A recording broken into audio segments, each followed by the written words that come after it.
Videoning oxirida bu soatni xarid qilish uchun shu puldan nechta kerakligini aytib o'taman. Patek brendining eng chiroyli modellaridan biri Nautilus modeli.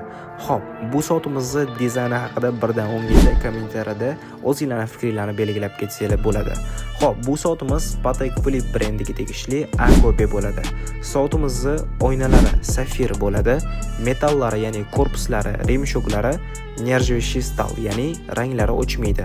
Xo'p, soatimizning orqa qismida shunaqa rang-barang mexanizmlari ko'rinib turadi. Korpus qismini ham ko'rsanglar, unaqa qalin ishlanmagan. Bu soatimizning mexanizmi mexanika avtopodsavod qo'l harakatiga ishlaydi.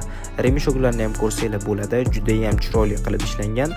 Originali bilan deyarli bir xil qilib. Bu soatimizda ham zastoshkasi ikki taraflama avtomatik bo'ladi, xuddi o'zini originallariga o'xshab. Soatimizni do'konda birinchi ko'rgan rangilar va shu Tomi siniy siferblatdagi rangi mavjud. Bu soatni bemalol boshlang'ich to'lovsiz yoki naqd to'lov orqali izohdagi narxda xarid qilsanglar bo'ladi. Hammanglarni mayvashda kutamiz.